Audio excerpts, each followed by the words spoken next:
क्या आपने कभी सोचा है कि भगवान श्री कृष्ण का जन्म मथुरा के अंदर हुआ और मथुरा में ही कंस का वध किया? वध करने के बाद द्वारिकापुरी क्यों चले गए? द्वारिकापुरी का निर्माण क्यों हुआ? क्योंकि मथुरा और द्वारिकापुरी में बहुत ज़्यादा डिस्टेंस, स्टेट्स बदल जाया करती हैं। एक गुजरात में है और दूसरा उत्तर प्रदेश के अंदर। तो गुजरात क्यों पहुंचे, ये सवाल आपके मन में आ सकता है। आइए जानते हैं कि जब 11 वर्ष की उम्र में कृष्ण ने कंस का वध किया, कंस का वध करने के बाद अपने माता पिता वसुदेव और देवकी को वहां से कारागृह से मुक्त किया। एक नई मुसीबत, एक नई समस्या और आती है, वो है कि जब कंस का वध हुआ और कंस का वध होने के बाद कंस के जो ससुर, जिनका नाम है जरासंध, जरासंध की 2 पुत्रियां हैं, अस्ति और प्राप्ति, जो कंस की पत्नी थी। जब जरासंध को पता चला कि श्री कृष्ण ने कंस का वध कर दिया, तो जरासंध ने मन में संकल्प ले लिया कि मैं सभी यदुवंशियों को नष्ट कर दूंगा। और इसी क्रम के साथ जरासंध ने श्री कृष्ण पर, मतलब मथुरा पर 17 बार जरासंध ने आक्रमण किए और सभी यदुवंशियों को मारने की कोशिश की, लेकिन ऐसा नहीं हुआ। बलराम और श्री कृष्ण ने हर बार जरासंध को मार करके भगाया। और जरासंध ने सोचा कि ऐसा क्या किया जाए कि किसी ऐसे दैत्य को लेकर के आता हूं जिसको श्री कृष्ण हरा नहीं पाए। तो यवन देश के राजा काल यवन को जरासंध लेकर के आता है, क्योंकि काल यवन के पास कुछ ऐसे वरदान थे कि उसको युद्ध में कोई हरा नहीं सकता।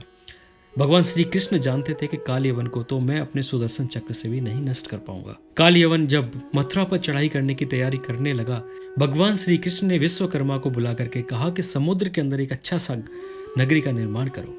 और विश्वकर्मा ने रातों रात में एक नगरी का निर्माण करा जिसके अंदर 7 द्वार थे, उसका नाम द्वारिकापुरी रखा गया। और योग माया के द्वारा मथुरा के सभी वासियों को वहां पर द्वारिका में पहुंचाया गया। जैसे ही काल यवन मथुरा पर आया तो कृष्ण ने सोचा कि इससे युद्ध करना कोई फलदायी नहीं होगा, क्यों ना मुझे नीति के साथ एक काम करना चाहिए कि यहाँ से भगना चाहिए। और कृष्ण भगवान वहाँ से रण को छोड़ करके एक मचकुंद नाम की गुफा है और वहाँ पर पहुँच गए।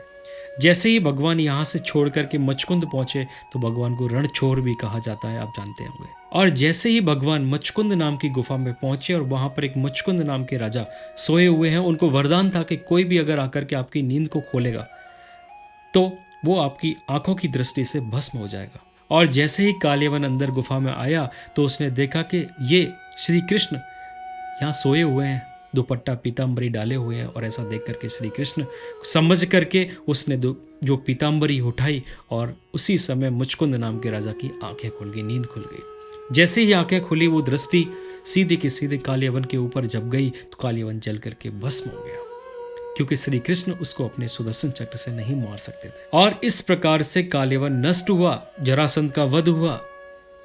परंतु भगवान श्री कृष्ण मथुरा के राजा नहीं बने। मथुरा के राजा बनते हैं कंस के पिता उग्रसेन जी महाराज।